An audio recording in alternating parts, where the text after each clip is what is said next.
and we were portrayed as super rich, callous, everybody knows rich people don't love their children kind of people. They were so focused on convicting Patsy or me that nothing else mattered. I was criticized for disturbing the crime scene when I found JonBenét. Oh my God, he moved the body. If you're a parent, what would you do? And for a moment, our prime suspect spoke up, perhaps with a slip of the tongue. I did not kill my daughter, JonBenét. We feel like there are at least two people on the face of this earth that know who did this, and that is the killer and someone that that person may have confided in. They've always claimed they were innocent. But for nearly 3 decades, their actions have told a different story. No ordinary family stays under a cloud of suspicion for 28 years, unless something is deeply wrong. Why is it that only one case, one murdered child, follows the names John and Patsy Ramsey wherever they go? What exactly did they do that night? And what are they kept hidden? Who is the mastermind among them? The mastermind. The JonBenét Ramsey case, one of America's most enduring mysteries, hinges on physical evidence and circumstances that cast suspicion on John Ramsey, raising questions about his role in the murder or cover-up. What's more, it appears that John was far more than just a sole contributor to the case. A pivotal piece of evidence is the ransom note, a 3-page, 385-word document found on the Ramsey staircase, unusually long compared to typical 50-60 words ransom demands. Written on paper from the Ramsey home with a pen from their household. It included a draft, suggesting familiarity with the environment. The note demanded $118,000, nearly matching John's bonus from Access Graphics, implying insider knowledge. Handwriting analysis could not exclude Patsy Ramsey as the author, but cleared John and Burke. Though linguistic expert James Fitzgerald noted deliberate errors and over 200 similarities with Patsy's writing, fueling speculation of staging. John's provision of the notepad to investigators, an oddly cooperative act, suggests he may have intended to shift focus to Patsy, aligning with theories that he orchestrated a cover-up to deflect scrutiny. The garrote, crafted from Patsy's paintbrush and nylon cord, further ties the crime to household items, indicating the perpetrator's familiarity with the Ramsey home. Its complex knots, requiring specialized skill, contrast with the amateurish ransom note, complicating the narrative of an external intruder. Pineapple found in JonBenét's stomach contradicted John and Patsy's claim that she went to bed immediately after the Whites' Christmas party. A kitchen bowl containing pineapple bore Burke's fingerprints, suggesting JonBenét ate it before her death, possibly sparking an altercation.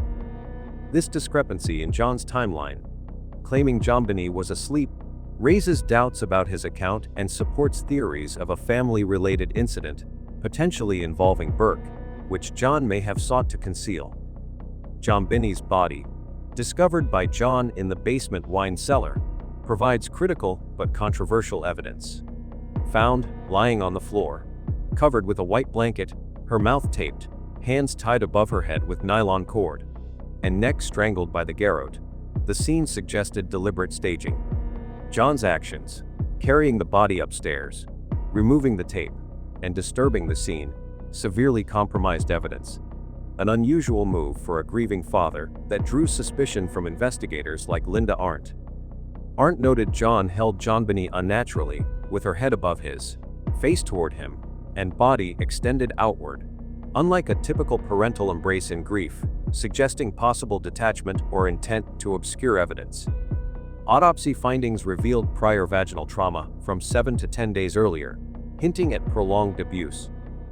And evidence of the vaginal area being wiped clean, possibly to hide incriminating traces.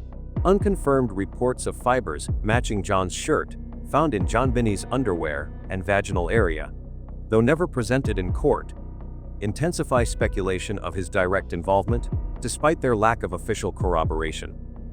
Unidentified male DNA on JonBenét's clothing, fingernails, and garrote, not matching any Ramsey family member, complicates theories of John's guilt.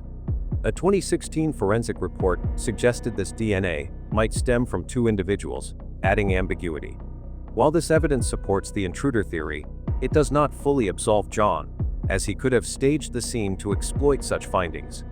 The basement window, which John claimed to have broken months earlier to enter the locked house, and found open on December 26, 1996. Before closing it, conflicts with police reports from Officer French and Fleet White, who noted no open window at 6 a.m. This contradiction suggests John may have fabricated the open window to bolster an intruder narrative, aligning with cover-up hypotheses. Additional physical evidence raises further questions about John's role. A high-tech boot print near JonBenét's body, not matching any family footwear, is often cited as intruder evidence. Yet, John's failure to report this during his claimed basement check fuels speculation he ignored or planted it to mislead investigators. A Caucasian pubic hair on the blanket covering JonBenét, not linked to the Ramseys, similarly supports an outsider, but is complicated by John's handling of the blanket, potentially contaminating it. A flashlight on the kitchen counter, speculated by investigator Lou Smith as the weapon causing JonBenét's skull fracture, bore no blood or DNA, but suggests the perpetrator's familiarity with the home. A rope in a nearby bedroom, not claimed by the Ramseys, adds to intruder theories but raises doubts about why John overlooked it during his search. Suspected stun gun marks on JonBenét's face and back, endorsed by Smith, but disputed by Werner Spitz, imply a professional tool not found in the home, yet their presence in the Ramsey house could suggest access by a family member. These physical clues, combined with John's actions, paint a complex picture. The ransom note and garrote, tied to household items, suggest insider involvement, while John's disturbance of the body and inconsistent window account point to possible staging. The prior vaginal trauma and unconfirmed fibers hint at a motive to conceal abuse, though DNA evidence challenges direct culpability. John and Patsy's lack of cooperation, delaying police interviews until April 1997 and calling 911 despite the note's warning, along with no signs of forced entry or footprints in the snow, intensify suspicions of a family cover-up. Theories, including one positing Burke accidentally struck JonBenet over a pineapple dispute, suggest John may have orchestrated the scene to protect his son or himself. Despite these implications, the unidentified DNA and lack of conclusive evidence keep John's role ambiguous, leaving the case mired in suspicion and unresolved questions. It seems odd that we keep pointing the finger at John Ramsey, doesn't it? When it comes to Patsy or Burke, we have direct evidence linking them to JonBenét's death. For Patsy, there's the handwriting similarities with the ransom note and the use of household items to stage the scene. For Burke, there's the theory about a dispute over food and the possibility of an accidental injury caused by a flashlight. But with John, there's no clear, direct evidence. His strange actions, like the way he carried JonBenét's body, disturbing the crime scene, or his lack of cooperation with the police, could be explained as attempts to protect his family. Yet, these actions are so blatant that they almost strengthen the theory that Patsy or Burke might be responsible, and John was simply unwilling to let his wife or son face arrest. However, with John Ramsey's power and connections as a successful businessman, he could have easily found quieter, more discreet ways to handle the situation.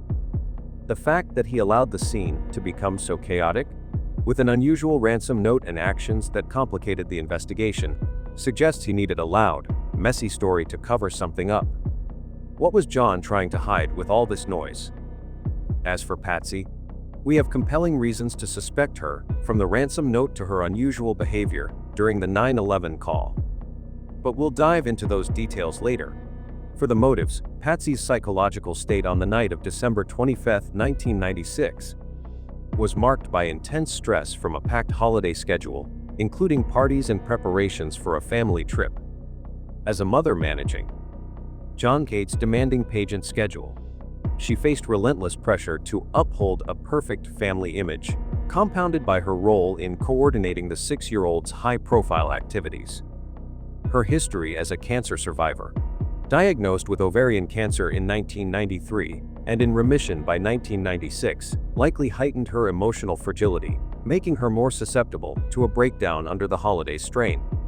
Investigators like Steve Thomas hypothesized that Patsy may have acted impulsively, possibly triggered by a minor incident like JonBenét eating pine pea apple or bedwetting, which could have escalated into a violent outburst, such as causing the fatal head injury. Some speculate that Patsy's intense focus on JonBenét's pageant career masked underlying jealousy. As a former beauty queen herself, she might have resented the attention her daughter received, potentially sparking an emotional snap. This theory, though speculative, suggests a motive rooted in a sudden loss of control, amplified by her fragile psychological state and the pressures of maintaining a flawless public facade. John Ramsey's motives are equally complex, centered on rumors of covering up prior abuse to protect his reputation. The autopsy revealed vaginal trauma on JonBenét from 7 to 10 days before her death, suggesting possible prolonged abuse, which fueled speculation that John had a motive to conceal such actions to avoid legal and social consequences.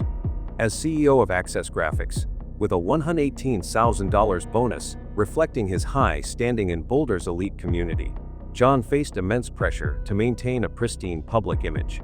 A scandal involving abuse allegations would have destroyed his career and social status, providing a strong incentive to stage the crime scene, such as crafting the ransom note or using the garrote to mislead investigators. Unverified online discussions suggest John exhibited controlling or secretive behavior, potentially linked to prior inappropriate conduct, though no concrete evidence beyond the autopsy findings supports this. The hypothesis that John abused both JonBenét and Burke, JonBenét's 9-year-old brother, emerges from Kohler's work and online speculation, positing that family dysfunction drove the cover-up.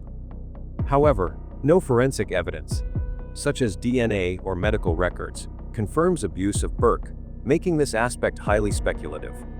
A shared motive for both John and Patsy may have been protecting their son, Burke, and the family's reputation. Some investigators, notably Kohler, suggest an altercation involving Burke, possibly striking JonBenét over a pineapple dispute, triggered a family crisis, prompting a joint cover-up to shield him from legal consequences.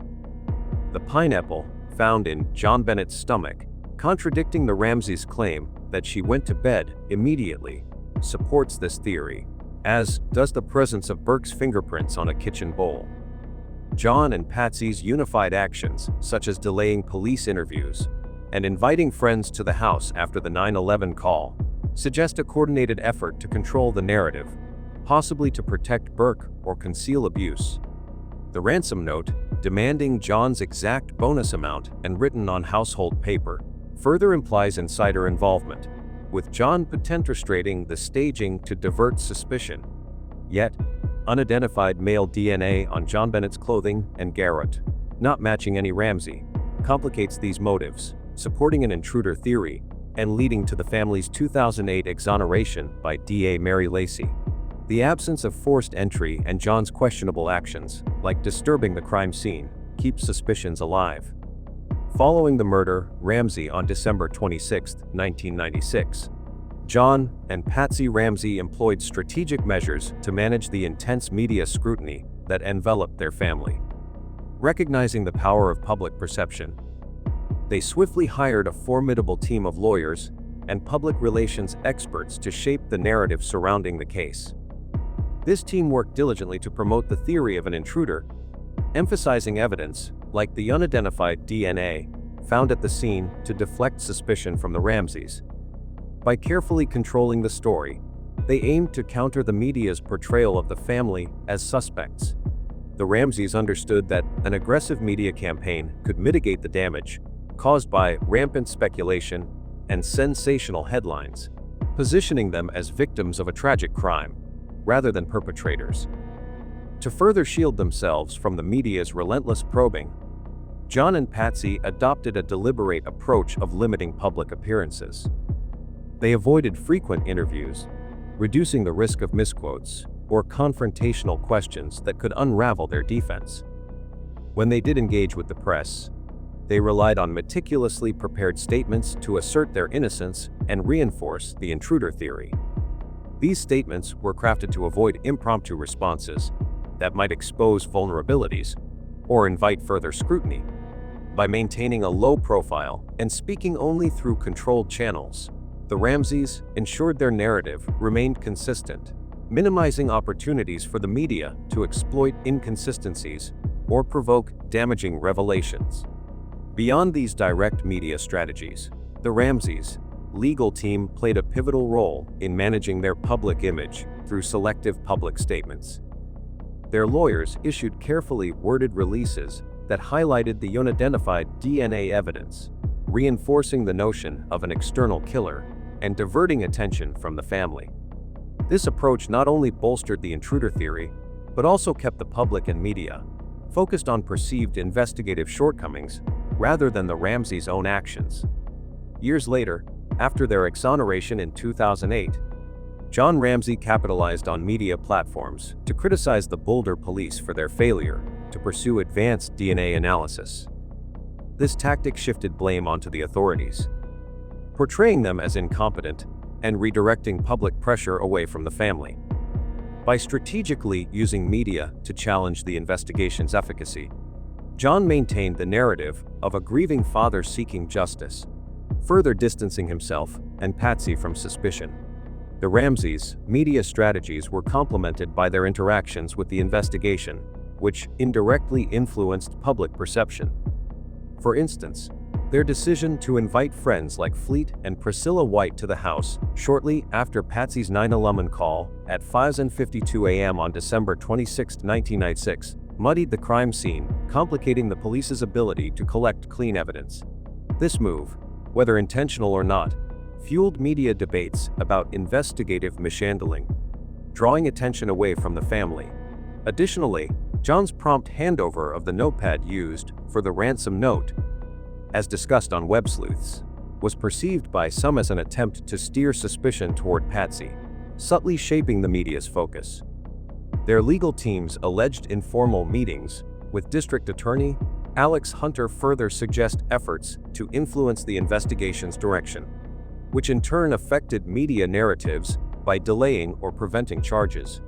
These combined strategies, hiring PR experts, limiting appearances, issuing selective statements, and indirectly shaping the investigation, enabled the Ramseys to navigate the media storm while maintaining a carefully curated image of innocence amidst one of America's most scrutinized cases. The Ramseys' media strategies were complemented by their interactions with the investigation, which indirectly influenced public perception. For instance, their decision to invite friends like Fleet and Priscilla White to the house shortly after Patsy's 9/11 call at 5:52 a.m. on December 26, 1996, connied the crime scene, complicating the police's ability to collect clean evidence. This move, whether intentional or not, fueled media debates about investigative mishandling, drawing attention away from the family. Additionally, John's prompt handover of the notepad used for the ransom note, as discussed on Web Sleuths, was perceived by some as an attempt to steer suspicion toward Patsy, subtly shaping the media's focus. Their legal team's alleged informal meetings with District Attorney Alex Hunter further suggest efforts to influence the investigation's direction, which in turn affected media narratives by delaying or preventing charges. These combined strategies, hiring PR experts, limiting appearances, issuing selective statements, and indirectly shaping the investigation, enabled the Ramseys to navigate the media storm while maintaining a carefully curated image of innocence amidst one of America's most scrutinized cases. In this case, the question of whether John and Patsy Ramsey formed a tacit agreement to cover up the circumstances surrounding JonBenét's death on December 25, 1996, remains a contentious aspect of the case. Their initial statements displayed a striking unity, as both insisted JonBenét was asleep upon returning from the Whites' Christmas party, and that Burke remained in bed during the incident. This narrative, however, clashed with physical evidence, pineapple found in JonBenét's stomach and a bowl in the kitchen bearing Burke's fingerprints, contradicted claims she ate nothing after the party. This consistency, despite evident discrepancies, suggests a coordinated effort to shape the story, possibly to shield the family from scrutiny or to conceal a more complex truth. Further evidence of coordinated action emerged immediately after Patsy's 911 call at 5:52 a.m. on December 26, 1996. John promptly contacted Fleet, including Fleet and Priscilla White, inviting them to the house. Their presence led to contamination of the crime scene, as friends moved freely, potentially confusing physical evidence. This rapid, joint decision to involve outsiders indicates a shared strategy to control the situation, perhaps to complicate the investigation or deflect suspicion.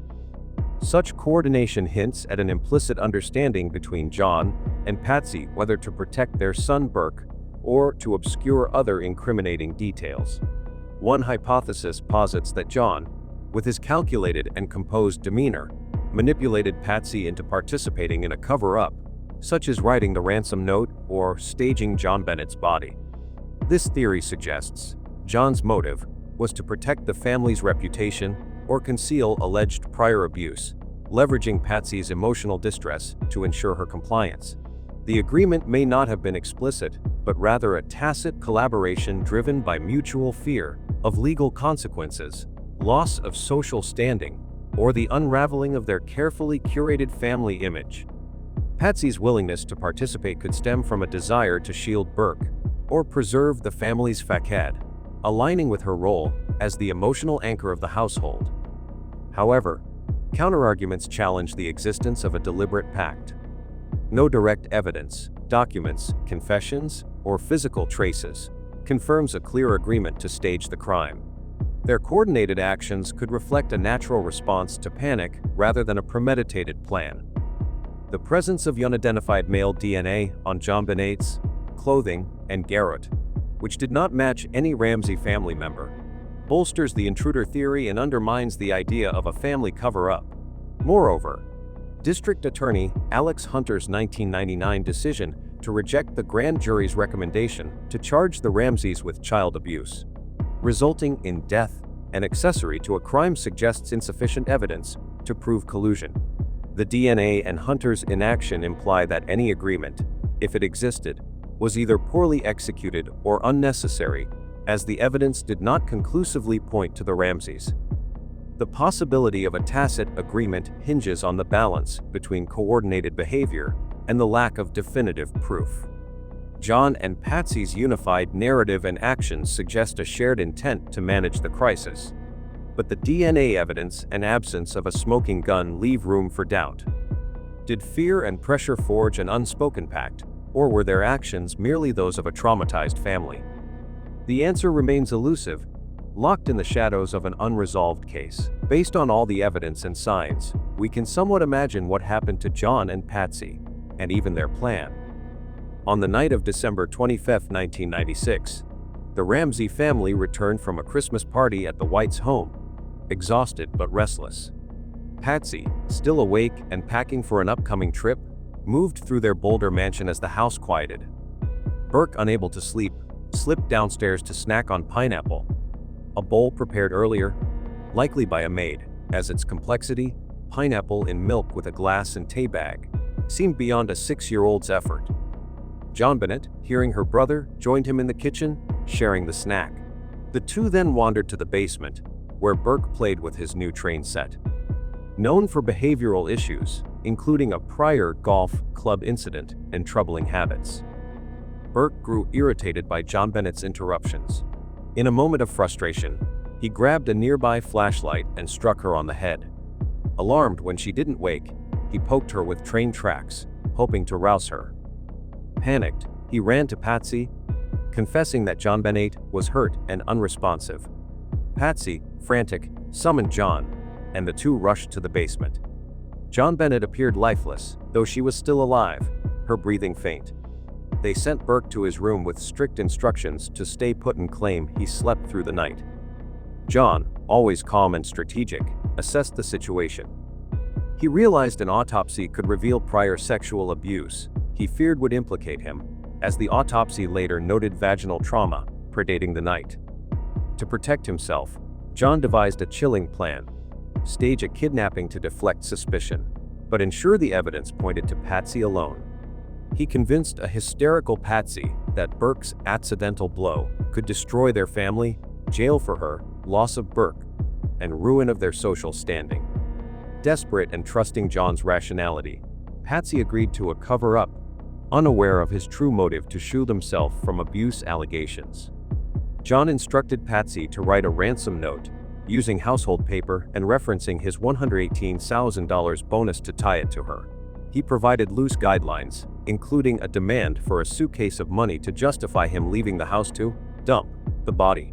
Patsy, in a panic, penned a lengthy, theatrical note, drawing inspiration from a Bible passage, John's bonus check. Its flaws, maternal tone, and poor execution, were deliberate oversights John allowed, knowing they would incriminate her.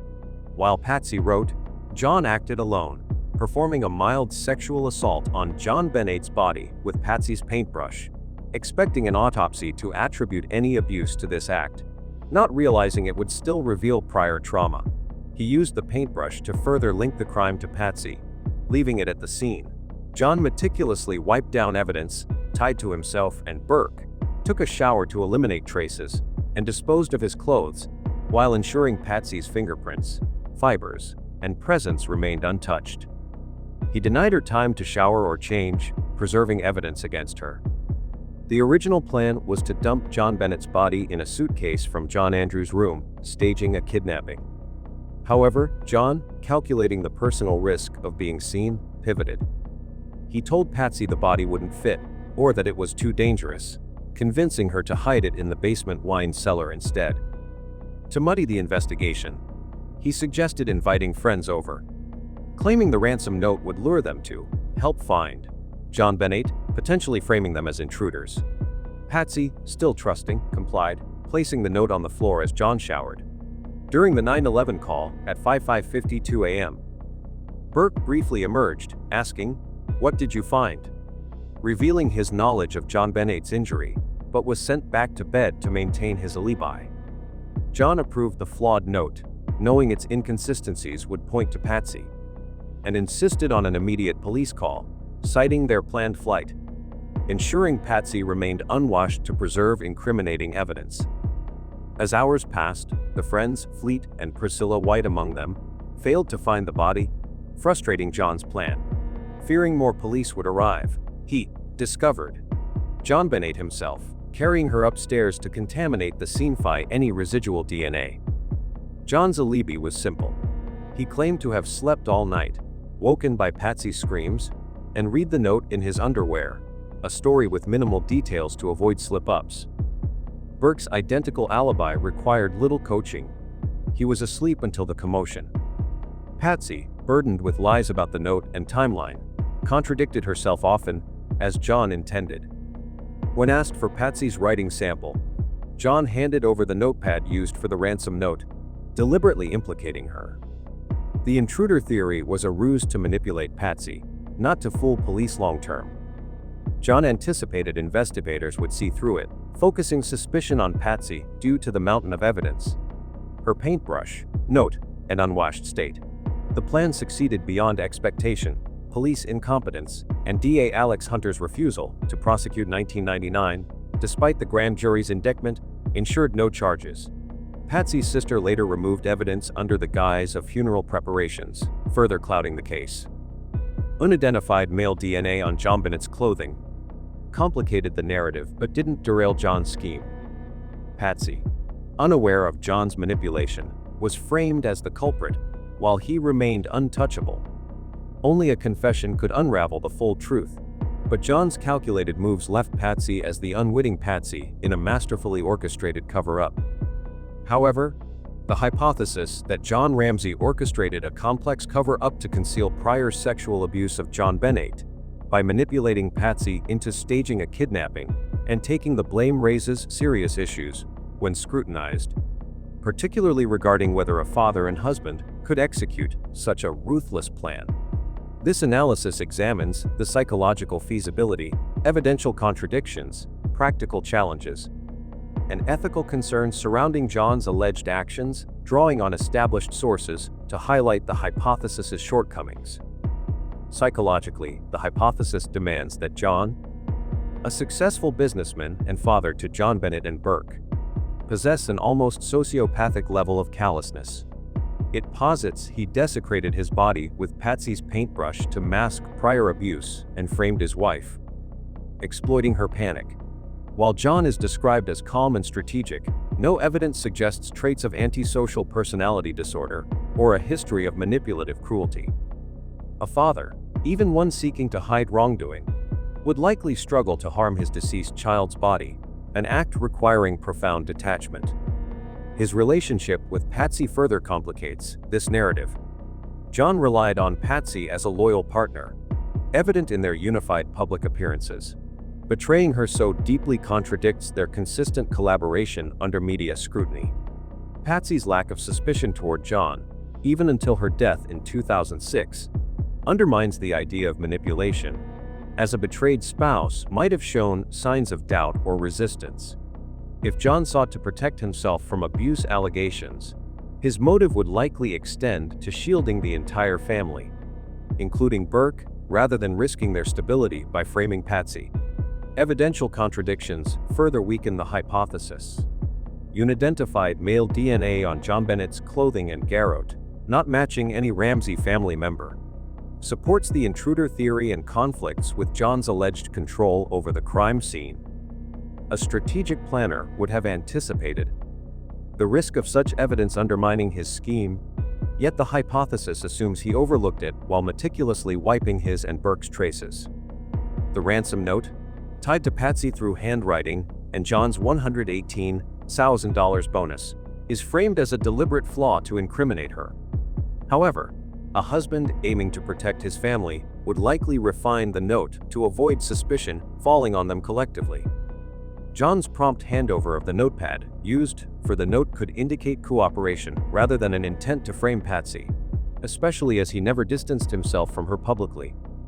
Their post-crime unity, including joint media appearances and John's advocacy for DNA testing after Patsy's death, clashes with the image of a husband orchestrating her downfall.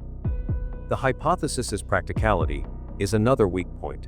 It assumes John devised a sophisticated plan within hours from the family's return home around 9:10 p.m. on December 25, 1996, to the 9/11 call at 5:02 a.m., even with his strategic mindset, crafting a scheme involving staging, manipulating Patsy, and framing friends under such time pressure and emotional distress following his daughter's death is implausible. The plan's reliance on police, focusing solely on Patsy, was risky. A slip from Patsy or Burke, such as Burke's 9/11 call question, "What did you find?" could have implicated the entire family. With access to a robust legal team, a father and husband would likely opt for a less precarious defense rather than a gamble that endangered his remaining family. Finally, the hypothesis lacks direct evidence and raises ethical questions. No documents, confessions, or physical proof confirm John's alleged abuse or manipulation. Vaginal trauma noted in the autopsy does not conclusively link to John, and the DNA evidence leans toward an external perpetrator. The hypothesis relies heavily on speculative interpretations, unsupported by forensic or testimonial evidence. Ethically, John's history as a father who lost his daughter, Elizabeth, in a 1992 car accident, suggests a man familiar with grief, more likely to protect his surviving family than sacrifice them. The notion that he would desecrate JonBenét's body and betray Patsy conflicts with his documented concern for family image. Could a father and husband, even one concealing guilt, act with such calculated cruelty? The absence of evidence and the psychological, evidential, and practical implausibilities suggest the hypothesis overreaches, painting an unlikely portrait of John Ramsey. The power play of Alex Hunter. The JonBenét Ramsey case hinges on a pivotal controversy. District Attorney Alex Hunter's 1999 decision to reject the grand jury's recommendation to indict John and Patsy Ramsey for child abuse resulting in death and accessory to a crime. Alex Hunter, the District Attorney of Boulder, Colorado, during the JonBenét Ramsey case, was a seasoned prosecutor known for handling major cases with a cautious, tempered approach. As the key figure responsible for deciding whether to prosecute, Hunter oversaw the investigation, coordinating with the Boulder police, FBI, and a grand jury while managing critical evidence like the unusual ransom note, unidentified DNA, autopsy reports, and suspicious behaviors from John and Patsy Ramsey. However, his decision sparked intense controversy, shaping the case's trajectory and public perception. Described as mild-mannered, Hunter faced criticism for being overly lenient, with detractors arguing his hesitation reflected weakness or external pressures rather than prudence. In 1999, after over a year of deliberation, the grand jury voted to indict John and Patsy Ramsey on charges of child abuse resulting in death, and accessory to a crime, serious but lesser charges than first-degree murder. Shockingly, Hunter refused to sign the indictment, effectively halting prosecution.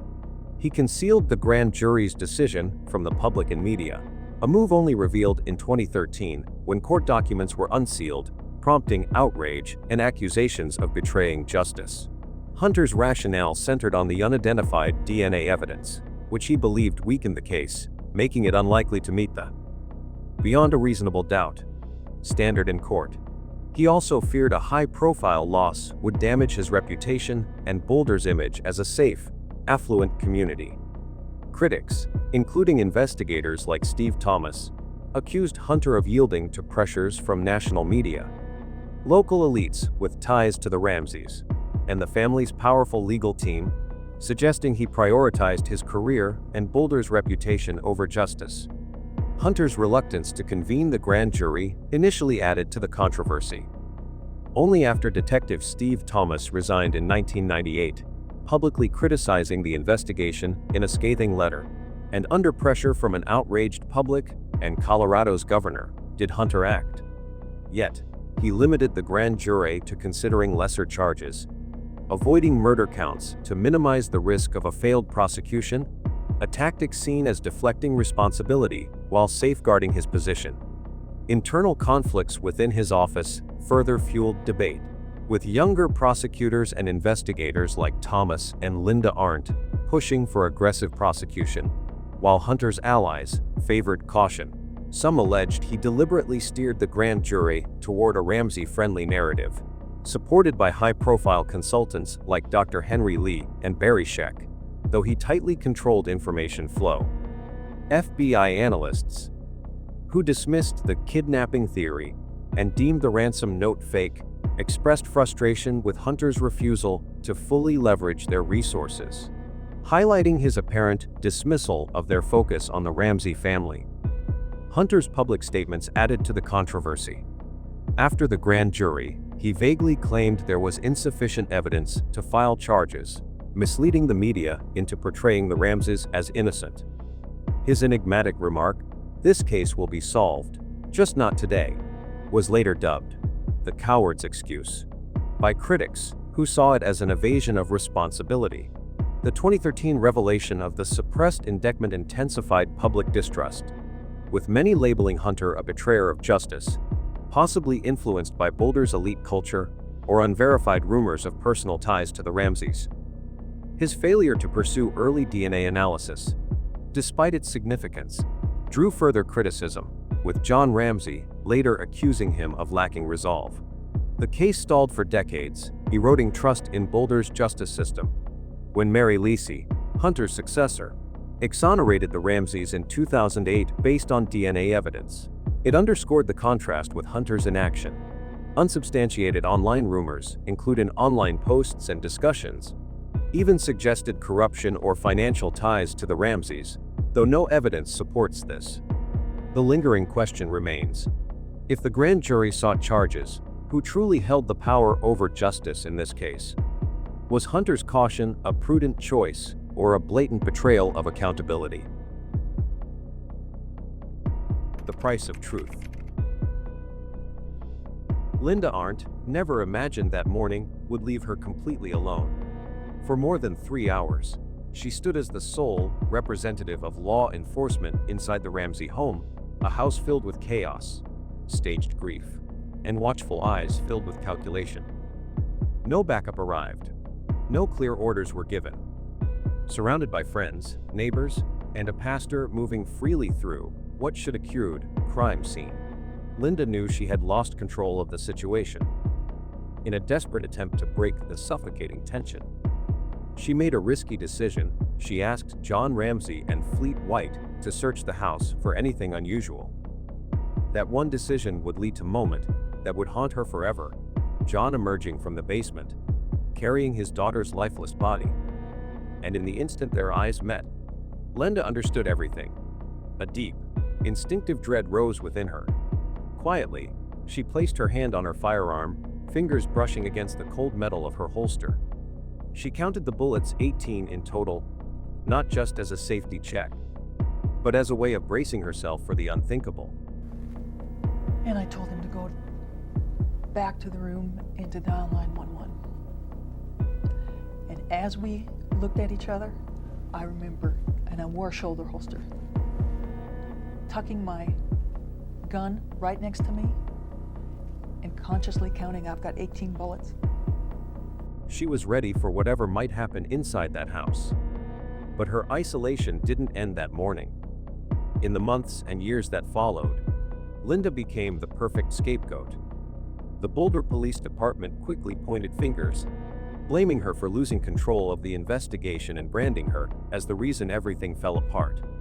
Every decision she made that day, allowing John to search, moving the body, was twisted and magnified as proof of incompetence. The media followed suit.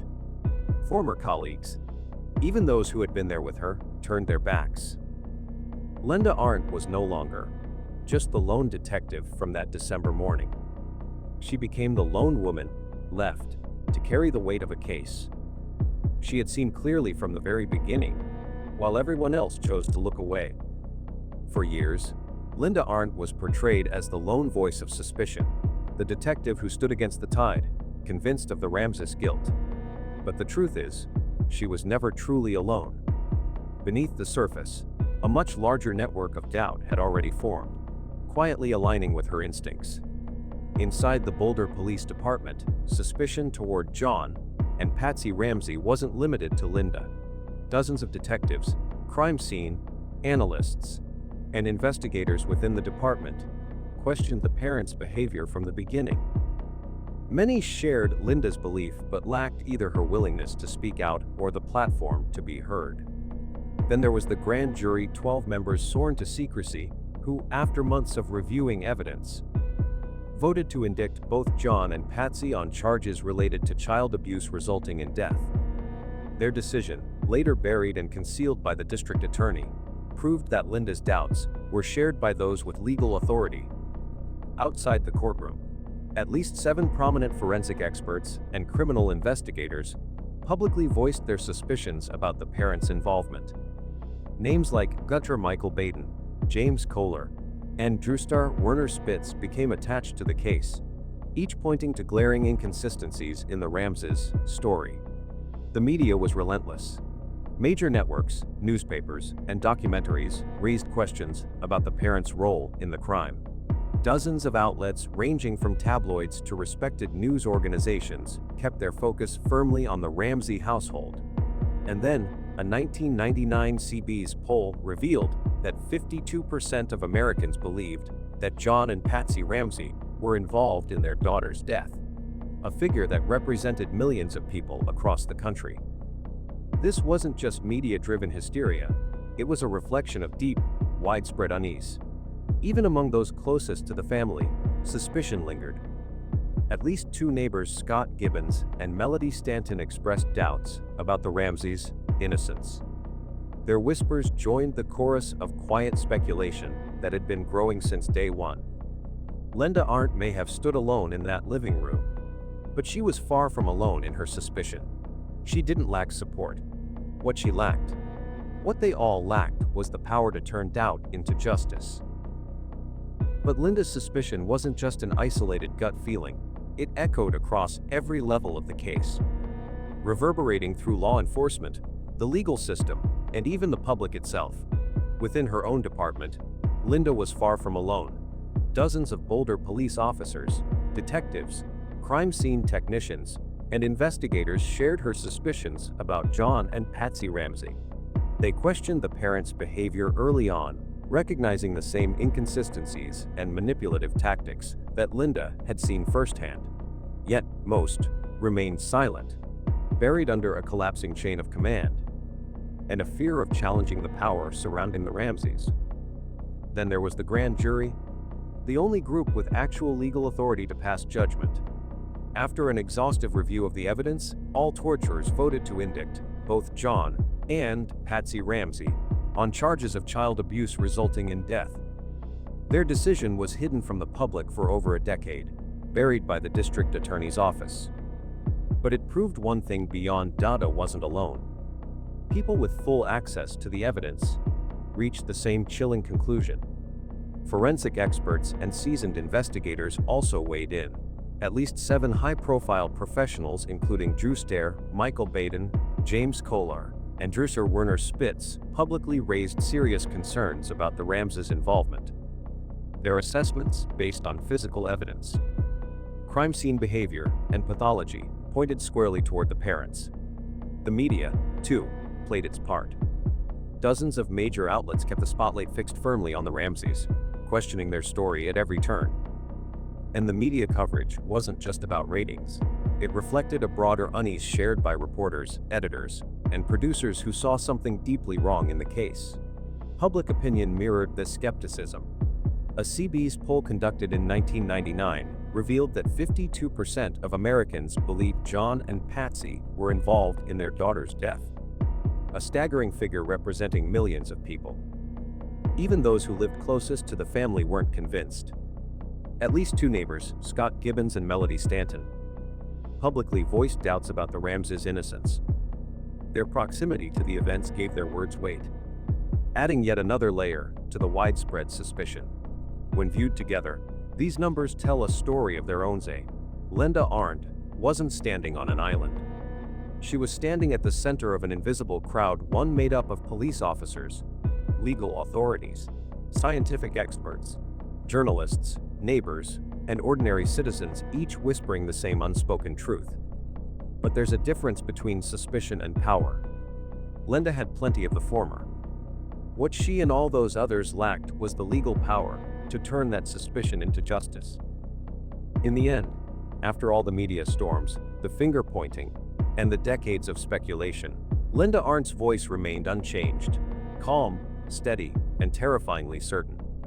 She had said it once, and she never took it back. To Linda, do you think this person will ever be indicted, will ever be charged or convicted? No. What you're saying is, whoever killed JonBenét will get away with murder.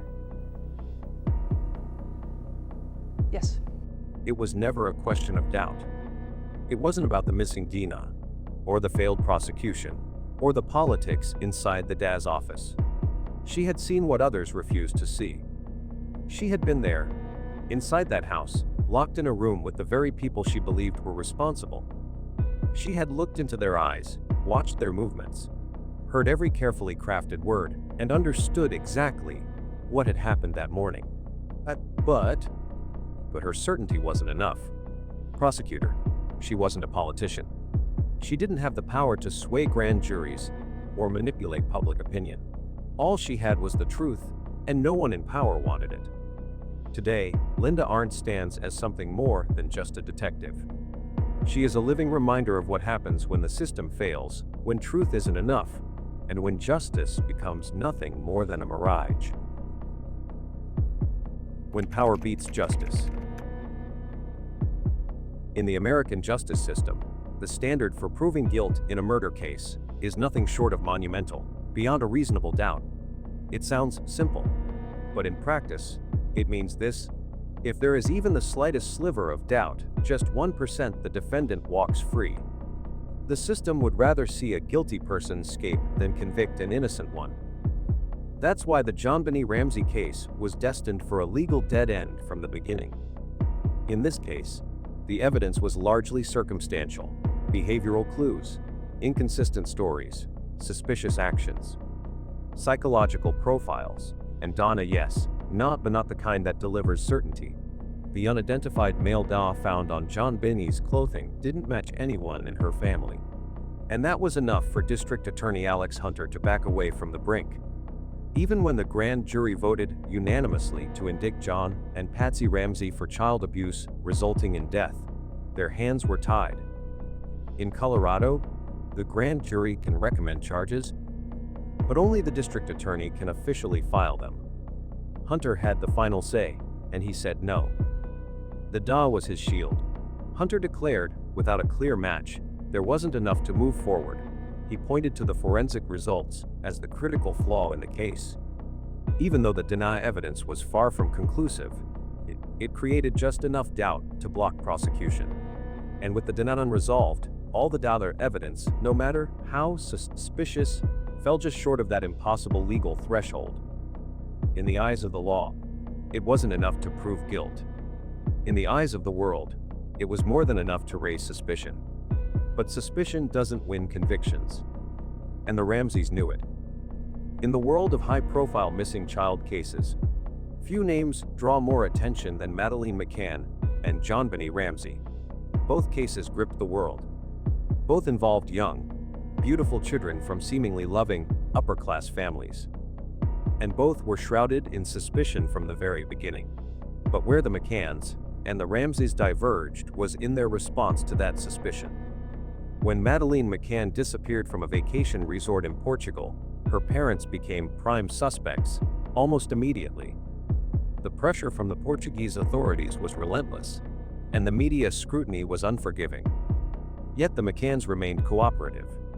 They stayed in Portugal for months far from home, under constant surveillance, submitting to repeated police interviews, allowing their home to be searched, and handing over personal records without resistance. Even as they faced headlines labeling them murderers, they chose to remain engaged with the investigation, focused on one goal: finding their daughter. The Ramseys took a different path. From the very first hours after JonBenét's murder, John and Patsy Ramsey adopted a strategy of controlled silence. They refused police interviews. They denied investigators access to Burke, their son, for months.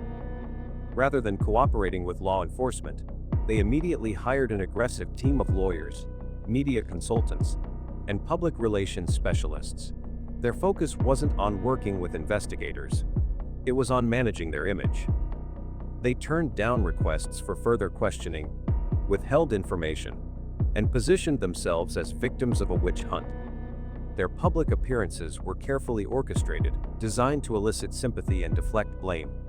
Whenever the media or investigators applied pressure, the Ramseys didn't open the door, they built a wall. The contrast is striking. Both families were under suspicion. Both faced hostile media and intense public scrutiny. But one chose transparency, no matter the personal cost. The other chose control. In the end, the difference wasn't just in their actions, it was in their priorities. The McCanns appeared willing to risk everything, even their own reputations, in the hope of finding the truth. The Ramseys, on the other hand, seemed more concerned with protecting something else entirely. But beyond the courtroom, beyond the DNA results and legal technicalities, there was something else, something far more powerful quietly working in the Ramseys' favor. Money. The Ramseys were not just another grieving family. They were very wealthy. John Ramsey was the CEO of a major corporation, with a salary that placed him among the elite of Boulder, Colorado. They had the means to hire not just lawyers, but entire legal teams. They retained private investigators, media consultants, and top-tier public relations firms within days of JonBenét's murder. They didn't just have resources, they had the ability to shape the narrative before the investigation had even begun. With money comes access and influence. John and Patsy weren't outsiders in Boulder's social circles. They were fixtures. Known. Respected. Patsy was a former beauty queen, active in community events. John had deep ties to business and philanthropy, donating generously to local causes. They were seen as pillars of the community, the kind of people who attended charity galas, served on boards, and rubbed shoulders with the city's most powerful figures. And that created an invisible shield.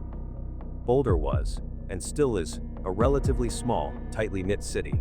The lines between government, business, and society blur easily. The district attorney's office didn't just know the Ramseys, they lived in the same neighborhoods, shopped at the same stores, attended the same functions. Prosecuting a family like the Ramseys wouldn't just mean bringing charges against two parents. It would mean tearing through the fabric of Boulder itself.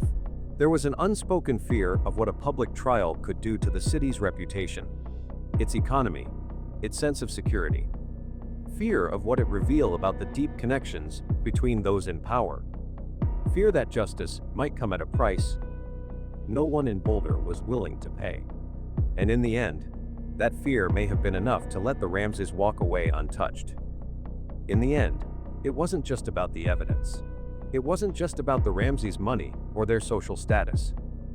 It was also about fear, the kind of fear that operates quietly behind closed doors. For District Attorney Alex Hunter, the risks were enormous. If he pursued charges against John and Patsy Ramsey and failed to secure a conviction, it wouldn't just be another loss in court. It would be a catastrophic political disaster.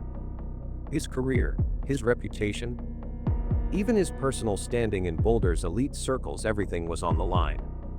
A failed prosecution would label him as the man who ruined the city's most high-profile case and let the true killer walk free. But the stakes were even higher than his own political future. There was an unspoken terror among Boulder's leadership, fear of what a public trial would unleash. If the case went to court, the entire city would be dragged through the mud. Every social tie, every backroom deal, every uncomfortable connection between the Ramseys and Boulder's power structure would be exposed. The media circus would descend, not just on the Ramseys, but on Boulder itself. The city's pristine image would be shattered. Tourism could collapse.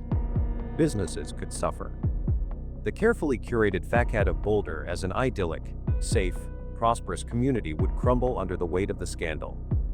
In the eyes of city leaders, the cost of pursuing justice wasn't just high, it was existential. And so, the decision was made not in courtrooms, but in quiet meetings behind closed doors. Protect the city. Protect the system, even if it meant letting go of the truth. Who really wins? This was never just a murder case. It became something far more insidious, a permanent stain on the American justice system. A black mark that revealed how power, wealth, and influence can twist the very foundations of law and order.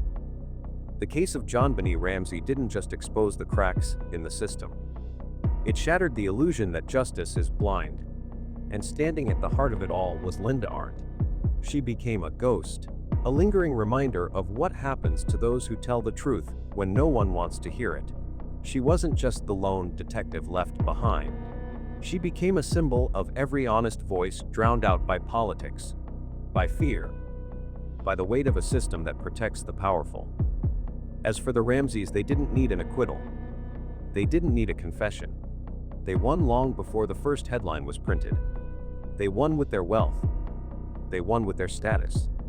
And most of all, they won with their absolute mastery over the media, shaping the narrative, controlling the story, and burying the truth beneath a mountain of carefully orchestrated doubt. In this case, justice wasn't defeated by lack of evidence. It was defeated by design. There are lessons buried in this case, lessons most people don't want to face. The first is painfully simple: the loudest cries aren't always the cries of the innocent. Tears, grief, and carefully staged emotions can be weapons, tools to sway public opinion, to soften suspicion, to mask the truth beneath a veil of sympathy. In a case like this, it becomes all too easy to confuse performance with sincerity. The second lesson cuts even deeper. Never let the media dictate your judgment. Headlines lie. News reports are edited, packaged, and filtered through unseen hands with hidden agendas. What you read, what you watch, it's rarely the full story. Often, it's not even close, perhaps the most unsettling truth of all. Justice doesn't always belong to those who deserve it. In this world, justice isn't a right, it's a commodity. It can be bought, shaped, and silenced by those with enough wealth, enough connections, and enough power to bend the system to their will. In the Ramsey case, justice was never about fairness. It was about who could afford to win. And so, after all the evidence, the theories, and the endless speculation, one final question remains. A question not just about this case but about us. Are you willing to accept that some cases will never be solved? That some truths will remain forever out of reach? That not every story has an ending? And that sometimes justice simply never comes? So maybe this was never just about JonBenét Ramsey. Maybe it was never just about one Chine family, or one city. Maybe this case has always been about something much darker, something none of us want to admit. Because when power, money, and influence collide with fear, the truth becomes irrelevant. Justice becomes negotiable. And some stories are never meant to be solved. Some cases aren't just unsolved. They're designed that way. The JonBenét Ramsey case offers profound lessons about the perils of premature judgment and the weighty responsibilities of parenthood. The decision by District Attorney Alex Hunter to withhold the grand jury's 1999 indictment of John and Patsy Ramsey, revealed only in 2013, underscores the danger of misplaced blame. Accusing the Ramseys without conclusive evidence risked compounding their grief as parents who lost a child, already burdened by the death of John's daughter Elizabeth in 1992 and Patsy's battle with cancer until her death in 2006. Public and media scrutiny, fueled by the ransom note and suspicious behaviors, vilified them. Yet the unidentified DNA on JonBenét's clothing suggests an intruder, highlighting how hasty conclusions can inflict lasting pain on the innocent.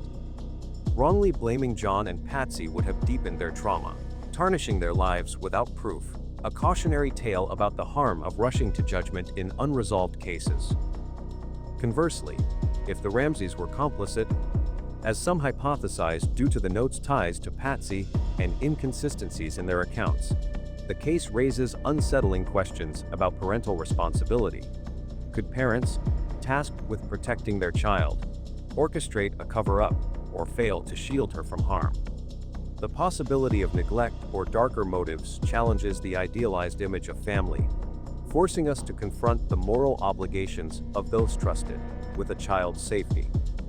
The case's ambiguity, bolstered by Hunter's inaction and evidential gaps, leaves us grappling with the balance between justice and compassion. What is the appropriate response when evidence is inconclusive?